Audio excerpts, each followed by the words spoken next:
2023. So on February 20th, we will be having our new moon taking place in Pisces energy. This is a closing out of the Aquarian new moon cycle that ends when the new moon in Pisces begins. And therefore, we have different life lessons, different topics and themes coming to our attention. So this particular moon event is taking place at 1 degree, 22 minutes. We've had a lot of new moons take place at this 1 degree as of late, which is very suggestive that we're moving into new karmic chapters and spiritual life lessons. That 22 minutes, of course, is a master creator, a master number that's going to work very, very well for us. And the new moon will reach its peak energy at 2:06 a.m. Eastern Standard Time. So let's talk about it. First of all, a new moon is a time to initiate something new, to plant the seeds of new intentions on what it is that you want to experience, not only for the next 6 months, not only for the next year, but because this is taking place at a 1 degree, we're looking at the next 2.5 year cycle. So we want to align with what it is that we want to create, what we want to experience, what we want to build, what we want to grow for these next cycles. A new moon sounds lovely. It sounds great. However, we're in the dark phase of the moon. There's no light in the sky, which means that we have to sit in the darkness, sit in the funk. And in Pisces energy, that can be very, very dark. Why is that? Because the shadow realm of Pisces energy, being the very last sign of the zodiac, includes depression, loneliness, disconnect from reality, avoidance, deassociation, delusion, and we can definitely fall into the victimhood mentality. Now, does that mean that we're all just going to become, manic depressive? No, not exactly. However, the days leading up to the new moon, we are definitely sitting in the funk. Please download your moon guide so that you can do the shadow work to kind of get down to the nitty-gritty of your egoic programming and illuminate to where it is that you can turn that script into something better.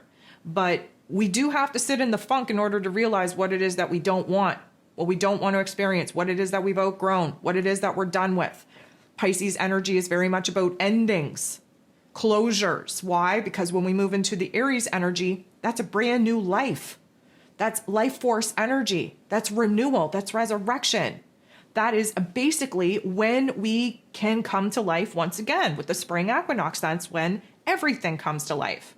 But before we can do that, we have to do a deep dive in our emotions. We have to do a deep dive, taking stock, taking inventory in our life of what and who needs to stay and needs to go. So the positive aspects that we will hopefully be more focused on than the negatives. This is about our spirituality. This is about taking a leap of faith. This is about understanding that we are perfectly imperfect.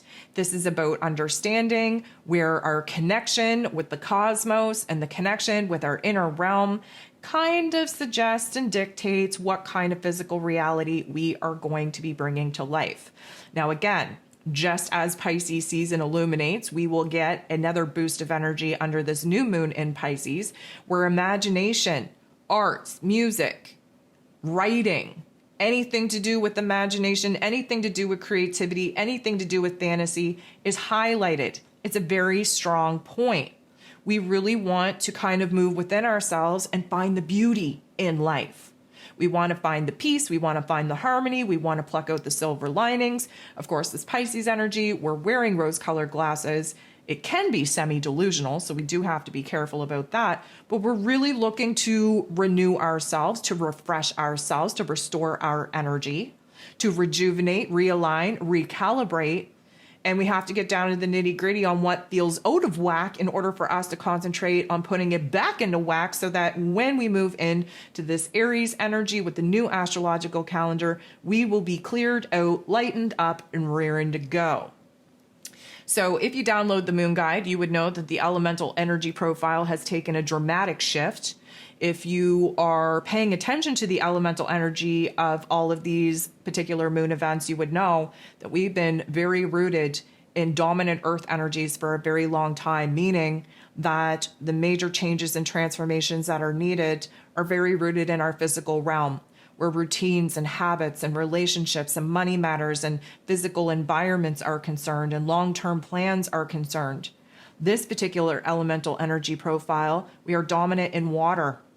We are all up in the feels. We are all up in the healing. Water cleanses us, cleanses our soul, cleanses our spirit, cleanses our mental and emotional palette, illuminates where the healing is needed, and goes ahead and makes the connection to the higher source, prime creator, in order to bring those healing energies in.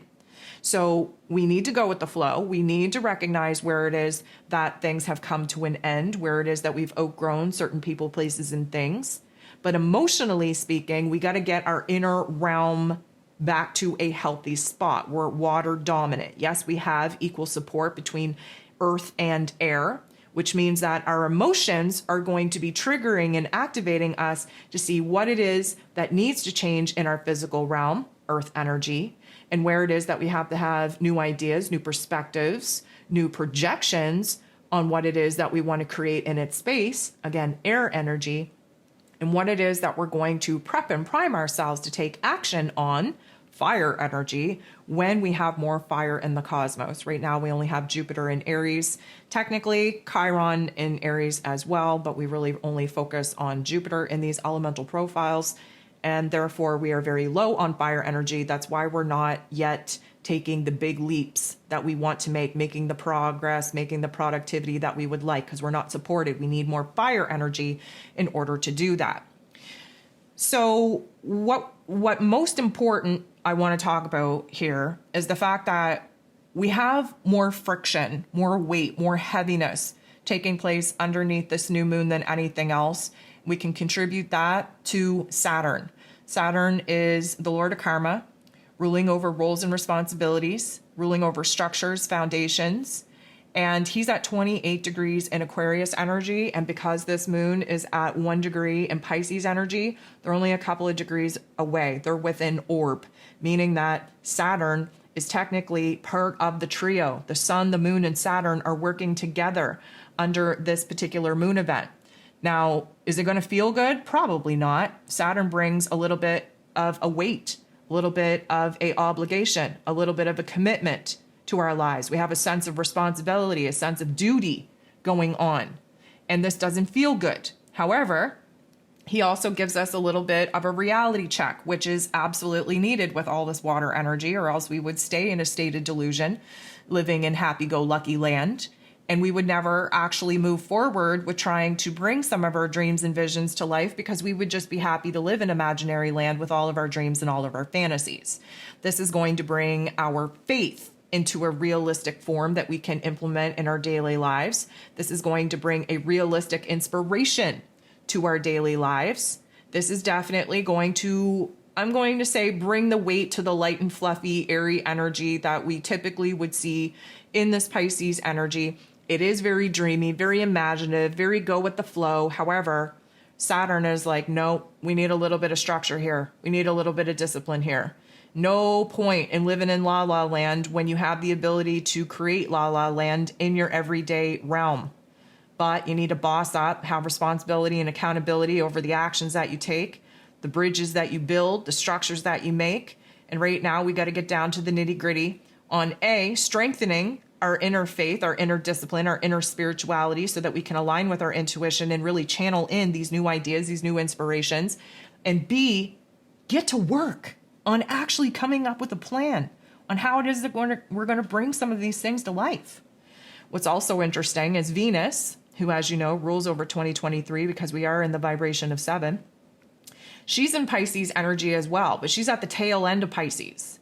We have Neptune at 24 degrees. We have Venus at 29 degrees. They're within a 5-degree orb of each other, which means that technically they're working well together. Neptune is the higher octave of Venus.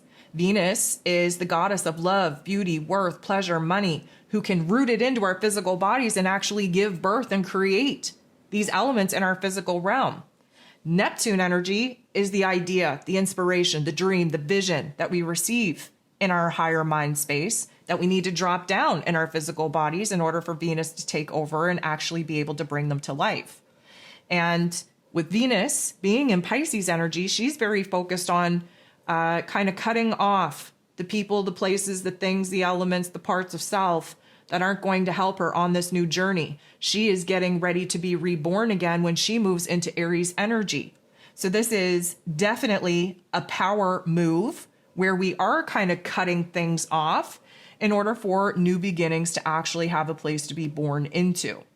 So please download the Moon Guide. Please do the work. We're wrapping up a cycle in a season. It would be ideal if you got very serious on your spiritual healing journey at this particular point, because when we jump into the new astrological calendar and are basically revived and brought to life again, we're going to see a huge push forward where all of the work that we should be concentrated in our visual and emotional part of self, where we're going to be able to actually bring that to life and manifest it in a very serious, very speedy kind of way.